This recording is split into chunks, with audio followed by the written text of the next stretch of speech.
Welcome, everyone, to this special Thanksgiving edition of the Media Channels podcast. This week's podcast will be in a different format than usual, as I will go back into the archives of Thanksgiving. Stay tuned. This is Media Channels, a multimedia corp production, bringing you information about the latest media trends, helpful tutorials, and commentary on the digital world around you.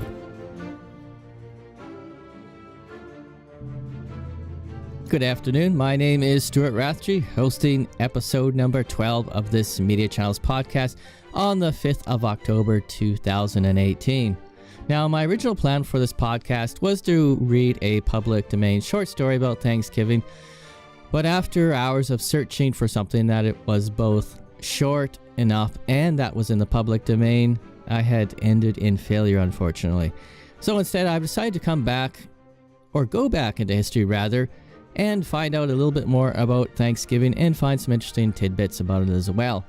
So, of course, let's start out with a joke. Why did the turkey cross the road? I don't know. It was Thanksgiving Day, and he wanted people to think that he was a chicken. Anyways, to get to something a little bit more serious here, let's talk about the origins of Thanksgiving. And there are a few different conflicting stories about Thanksgiving that I found. There was actually exclusively a Canadian version as well that dated back to the 15th century. And there's also the US version, obviously, that was taught in the schools. But instead, I decided to focus on one of the key characters surrounding Thanksgiving rather than the event itself. And that character's name is Squanto. Now, Squanto, he does have his roots in the Thanksgiving tradition in North America. Squanto was from the Patuxet, I guess that's how you pronounce it, Patuxet tribe, which resided in modern-day New England area. Now, Squanto, he was kidnapped by an English explorer named Thomas Hunt, and Squanto, after he was kidnapped, he was then taught English, and he was to be used as an interpreter between the two languages. So Thomas Hunt, after having taught him, now being useful to his agenda, decided to bring him to Spain and then sold him into slavery. What happened next was actually quite incredible, because when Thomas went to sell Squanto into the slave trade, it turns out that the Franciscan friars saw the situation that Squanto was in and decided to purchase him for himself over what the other slave owners were offering. So immediately after purchasing Squanto, the Franciscans decided to set him free, as they were compassionate. So Squanto, being extremely grateful for his turn of fortune, decided to stay with the friars, and in turn, they taught him the Catholic faith and baptized him. Now, in 1619, he returned to his birthplace to find out that his tribe had been wiped out by smallpox, unfortunately.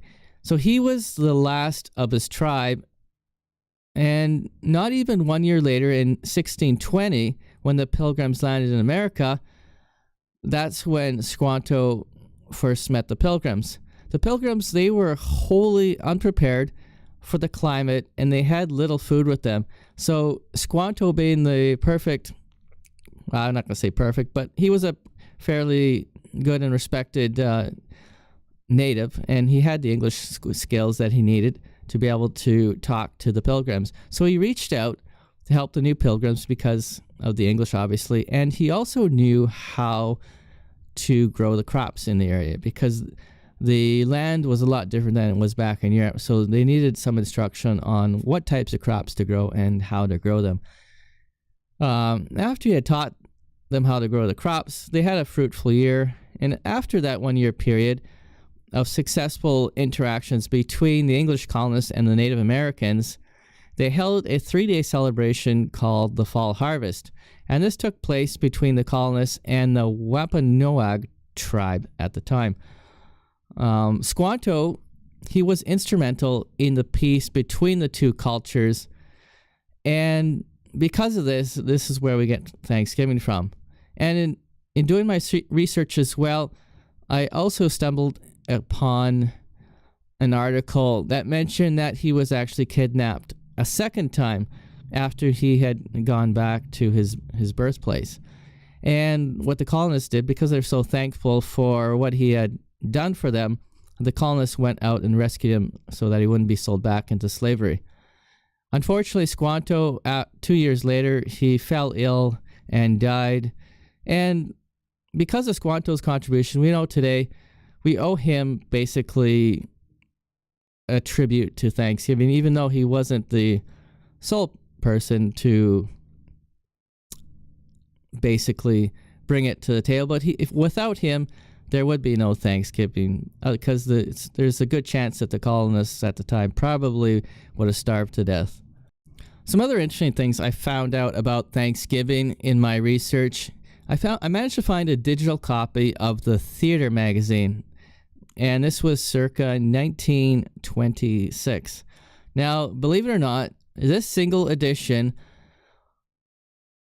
of the magazine spanned 400 pages long, and the whole 400 pages was there, and there was a lot of ads in this magazine. One of the interesting ads that I found, however, was an ad for Camel cigarettes in this magazine.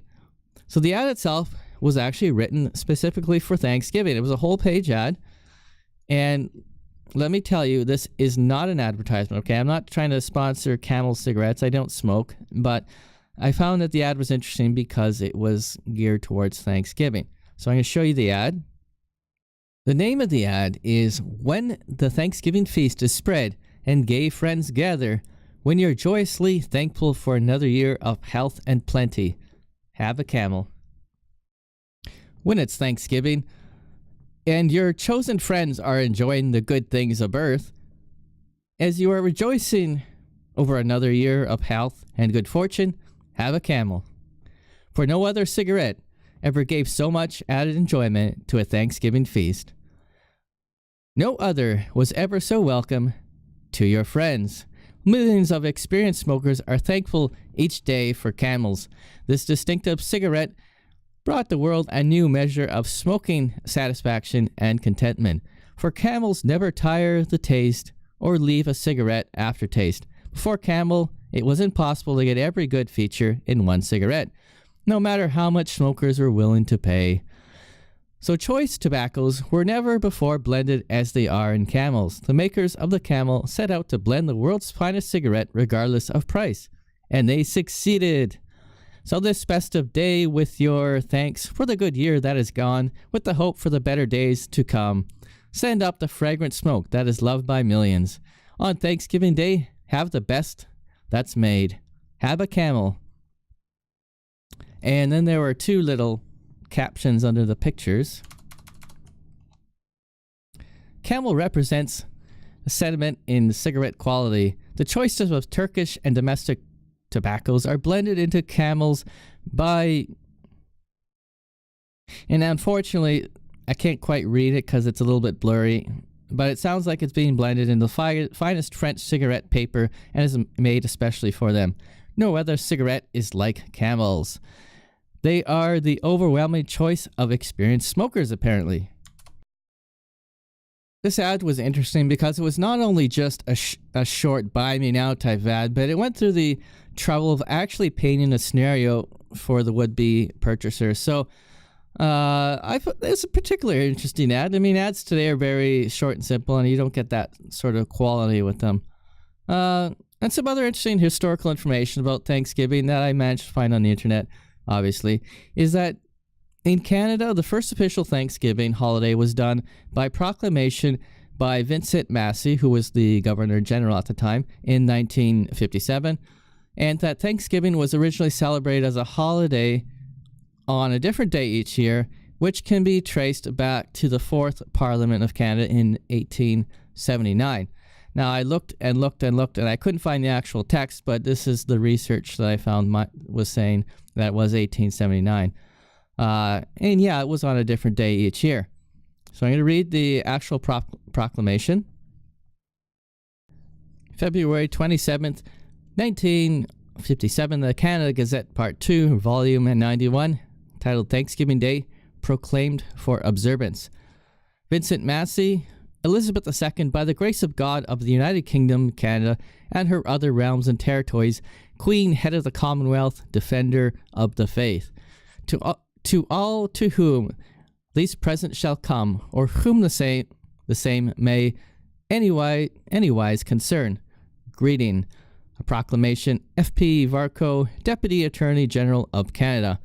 Whereas it has pleased Almighty God and His great goodness to vouchsafe many blessings throughout the years to the people of Canada.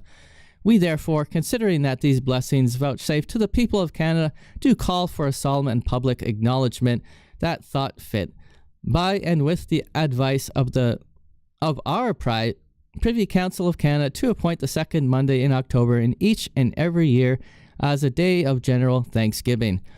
And we do hereby appoint the second Monday in October in the year of the Lord 1957, and each year thereafter as a day of general thanksgiving to Almighty God for the blessings with which the people of Canada have been favored. And we do hereby invite all our people of Canada to observe the said day each year as a day of general thanksgiving.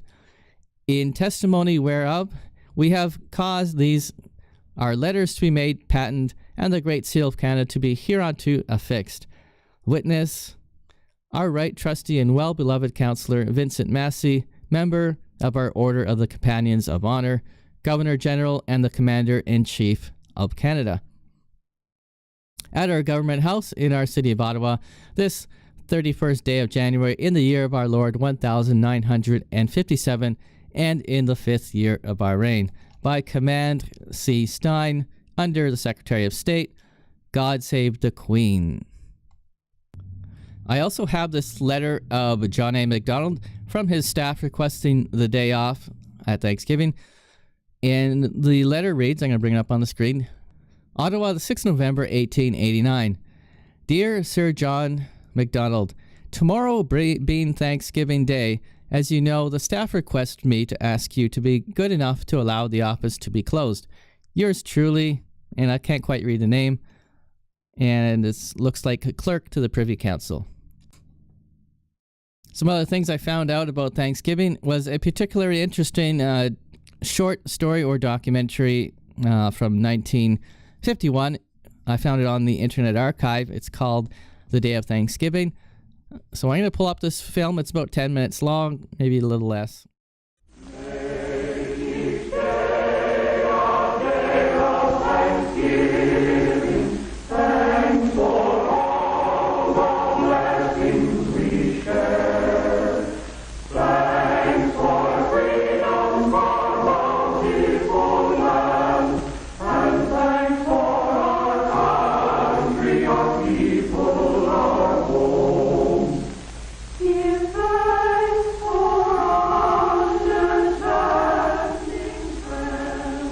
I'm Bill Johnson.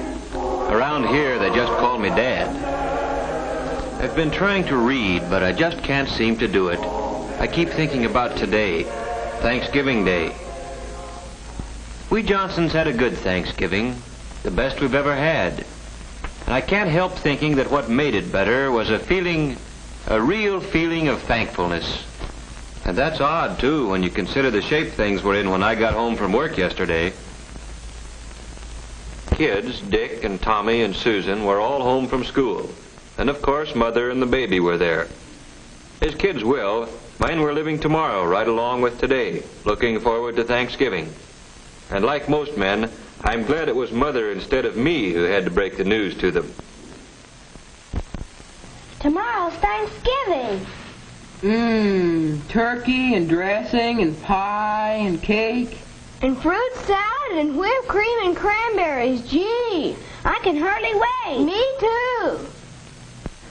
Well, you know, children, we've had a lot of expenses this month, and, well, your father and I thought that... Well, the truth of the matter is, there just won't be any turkey this year. No turkey for Thanksgiving? Oh, I'm going to make a pumpkin pie. We'll have plenty to eat, but, well, we'll just have to get along without turkey. Mom, you don't mean it. It won't be Thanksgiving at all. Even the Pilgrims had a feast. After all, isn't that what Thanksgiving's for? I don't think it's fair. And it was right there that I came in, right in the thick of it. Hello, everybody. Hi, Paul. Hello, Mother, Dick, Susan. Well, what's been going on around here? What's the matter with everybody, anyway? Mom says we're not going to have any Thanksgiving. No turkey, no good thing. A fat lot we're going to have to be thankful for. Oh, I don't think you kids really mean that. We do, too. We've always had turkey for Thanksgiving. Yes, and everybody else in the block's going to have it this year. Same as always. Yes, we've always had turkey, just as a lot of Americans have had it, and we'll keep on having it. Turkey on Thanksgiving is a great American tradition. But what you kids are saying makes it sound as if the turkey's the only thing we had to be thankful for. Well, gee whiz, no, Dad. It's not that at all. Oh, I know, Dick. With turkey, it's easy to lose sight of what Thanksgiving really means. And don't think we're just making excuses because we don't have any turkey this year. We know it'll mean a lot more to us the next time we do have it. Well, sure. Suppose we don't have a bang-up feast. We're still a lot better off than the Pilgrims. That's it, Dick. And do you other kids see what Dick's trying to say? Turkey or no turkey, we've still got all the freedoms and privileges the Pilgrims gave us. And out of those privileges have come a lot of things. Things the Pilgrims never even dreamed of. Why, we could make a list a mile long. Why don't we do it? But now hold on a minute. You've got the idea, but it isn't something you can write down like a grocery list. You've got to feel it down deep before you can really be thankful for anything. I tell you what let's do. And let's take a little more time to think this over. When you get right down to it, there are some pretty tough decisions in making up your mind what means the most to you. Your life? Sure, that's one thing you can't get along without. But do you know that there are some places in the world today where you have to get along without just about everything else? Golly, Daddy. I guess I kind of got carried away. But I'll bet you one thing. If we really think over what we have to be thankful for, when we sit down to whatever Mother fixes to eat tomorrow, we'll be one family in America that will really have a Thanksgiving dinner. Well, that's how it got started. The Johnsons didn't have any turkey. And the kids, no, I mean everybody, likes to make something special out of a special day. So we fell back on something as old as the Pilgrims, toting up the common, ordinary blessings that we had to be thankful for. That night, I'd see Dick there building his model airplane, and Susan just playing. Only they weren't just playing. They were mulling things over, thinking big thoughts for such young heads. And as for Mother and Tom and baby Janet, and yes, me too, it was as if we had our eyes open for the first time. Things there were to appreciate in just any ordinary day in America. When we took our places around the table and we were ready. And then, well, we all knew it. There are some things you just can't say. But everybody in his own way knew what he had to be thankful for, and that this was the time to think about it. Tom was first. I am thankful for getting plenty to eat all the time, with extras that count, like cookies and milk after school. Like Mom says, I'm hungry all the time anyway, and if I didn't live in a country where there was plenty to go around, golly. And I'm thankful for the free public library, where I can get books about adventure. Jack London, Richard Halliburton. Gee, the way they tell a story is as good as being there yourself. And it's free, with only a library card. Yes, Tommy thought about some of the things he ought to be glad for all the time. And somehow turkey and trimming seemed to matter a whole lot less than he thought they did yesterday. Well, then it was Susan's turn. Susan's a happy-go-lucky kid. You'd never credit her with thinking beyond her dolls, but she got right into the spirit of it.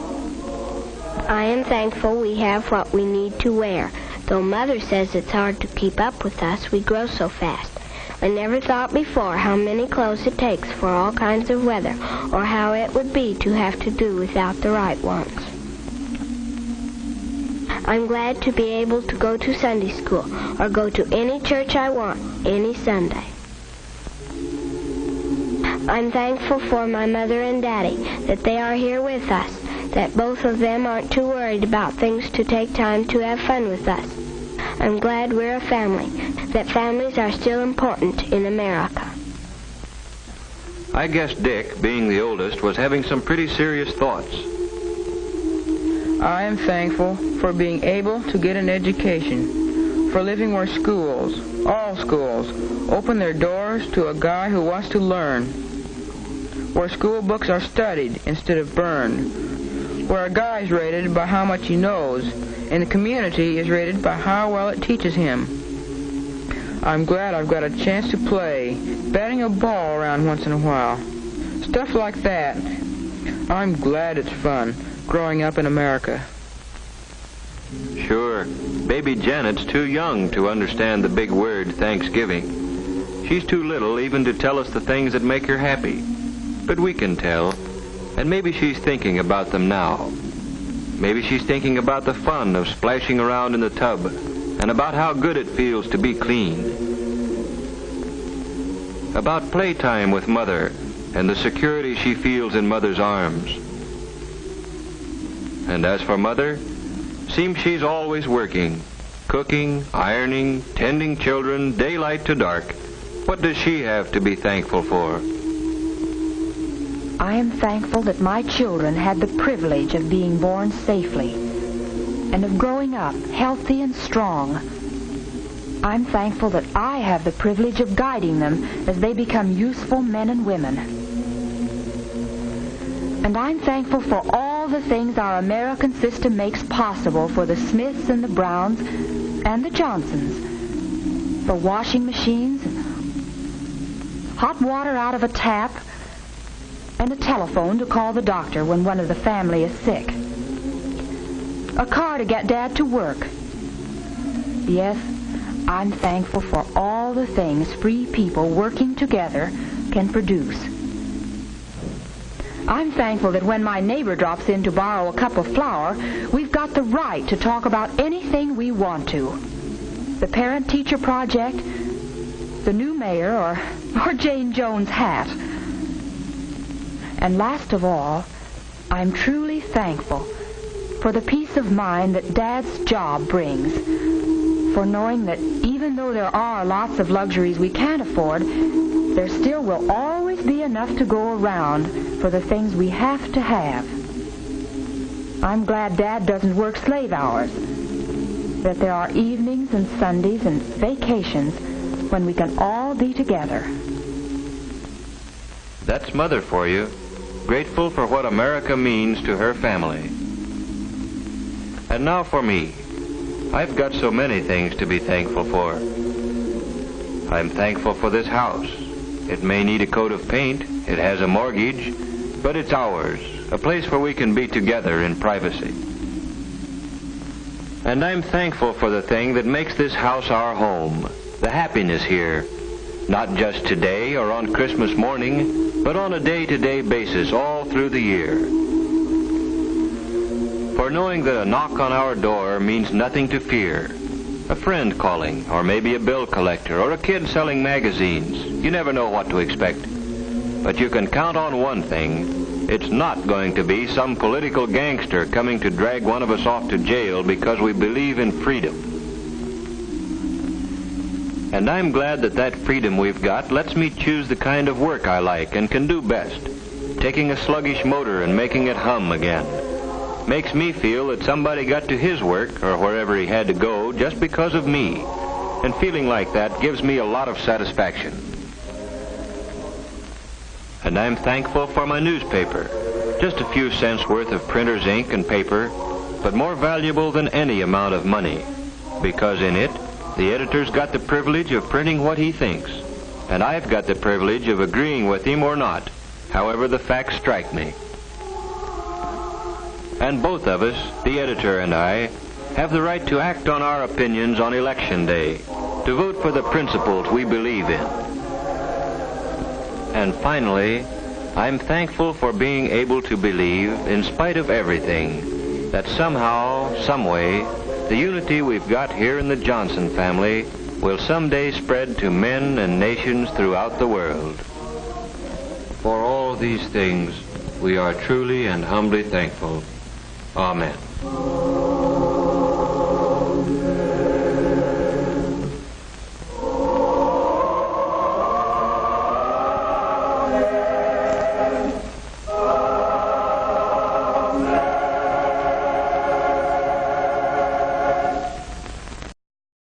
And of course, what would Thanksgiving be if there wasn't a good couple jokes to go along with it?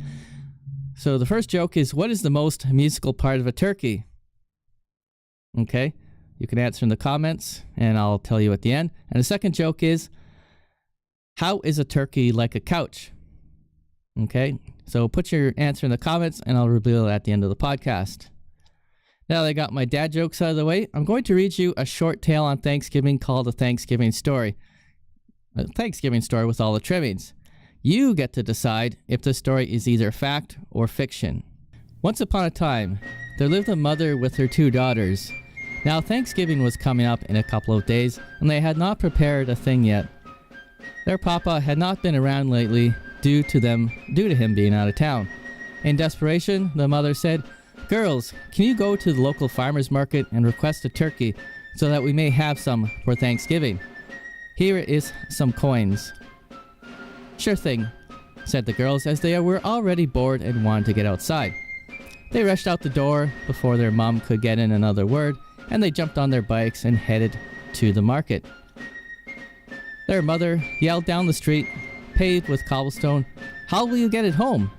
But the girls were already long gone. Once the girls arrived at the market, they wandered around, more interested in the candy and dried fruit treats than what they actually came for. One of the attendants came up to the girls and asked if they needed any help. The girls replied, "We're supposed to be getting a turkey for Thanksgiving, but we don't know what to get." So the attendant led them over to where the freshly slaughtered turkeys were. "Here you go, girls. I recommend you get one of these turkeys, as it tastes better and the entrails and feathers have already been removed and cleaned." The attendant mumbled to himself about his fiancée, how she should be cooking for him a turkey for Thanksgiving. The girls shrugged and went off to pay for the turkey and some of the dried fruit and candy they picked out. Another attendant looked sternly at the girls and said, "Are you going to pay for that? How will you get this turkey home? It looks much too heavy for you."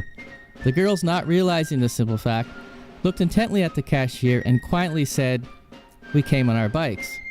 The attendant took the girls' coins and said, "Go over to those boxes over there and get yourself some string so that you can tie up the turkey." The girls went outside to try to put the turkey on their bikes so that they could get it home. They didn't quite know how they would secure it, but eventually the girls decided that they would tie it to the seat of one of the bikes and then take turns pushing it. Unfortunately, the girls didn't have pockets on their dresses so that they might put their dried fruit and candy into. The girls said to themselves, "I know, let's put the candy inside the turkey. It will stay safe in there." The girls proceeded and started to make their way home. And about halfway home, they came to a part of the road where there was a large bump. The bike hit the bump with a loud clang. Part of the string broke, that was securing the turkey, and it fell straight to the ground.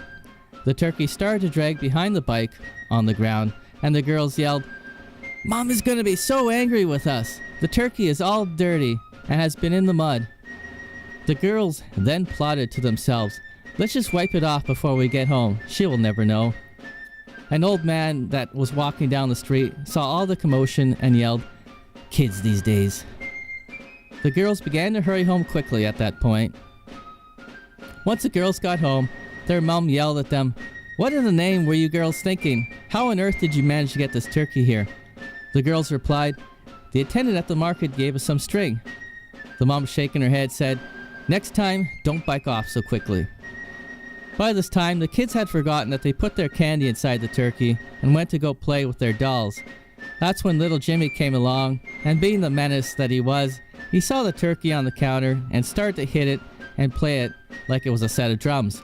Boom, ba ba ba ba ba ba ba ba. Unknown to him, the fresh candy was still inside, and in his excitement, his actions ended up pushing the candy further in and squishing it inside the turkey. "Jimmy!" yelled her mom. "Get out of here, you're causing trouble." Jimmy ran out of the kitchen. The kid's mother was still flustered at the scene and quickly washed the outside of the turkey. She did not think to look inside of the turkey, as the innards had already been prepared by the market. Their mom began to stuff and prepare the turkey, wrapped it and marinated in her special cranberry sauce, and then put it in the fridge to be ready for cooking on Thanksgiving. On Thanksgiving morning, everyone was up earlier than normal, and Papa had just come home, and everyone was excited for the Thanksgiving meal. Mother went into the fridge and put the turkey in the fire-based stove to be cooked. After nearly a day of cooking and basting of the turkey, it was smelling quite delicious. In fact, much more sweet smelling than previous years. After Papa started carving the turkey for the meal, he noticed something a little bit odd about the turkey, especially how the stuffing smelled. Reaching in with a spoon to get the stuffing out, he noticed that the stuffing wasn't moist like it normally was, but was much harder, and it was clumped together. After struggling to get his hand in, he managed to pull out a large portion of bread material with fruit and candy mixed in. With a puzzled look on his face, he looked at Mother and said, "Dear, what is this?" She looked back, completely flabbergasted by what happened to the stuffing. Immediately she looked at the girls and said, "Do you know anything about this, girls?" The girls didn't want to admit that they had forgotten to put their fruit and candy purchase inside the turkey so that it wouldn't fall out. The girls looked at each other and eventually admitted to what they had done. Papa laughed intently and said, "Well, this clump of stuffing does look rather appetizing. Why don't we let it cool off a bit and see if this is edible?" After finishing the rest of the Thanksgiving meal and giving praise to God for the food, Papa decided to cut a piece of this mangled stuffing into a slice and try it. He said, "Dear, this tastes incredible. It's just so delightful." The rest of the family tried it as well, and they were equally pleased with the taste. Mom replied, "This is certainly the best dessert we have ever had. Let's do it again at Christmas." And this, folks, is the accidental story of the first fruitcake. Thank you for watching or listening to my podcast and the answer to the riddle, what is the most musical part of a turkey? The answer is a drumstick. And the other riddle, why is a turkey like a couch? Because it is full of stuffing. So you can use those jokes for your kids. And to view or listen to more of my podcast, please like us on our Facebook page, subscribe to our YouTube channel using the watermark in the bottom right corner, or follow me on Twitter. You can also listen to these episodes on popular podcasting platforms such as Libsyn, iTunes, and Stitcher. For a full list of podcasting platforms, please see the description or visit our website at multimedia.ca/media channels. And I appreciate your support, and to all my people kind, have a happy Thanksgiving.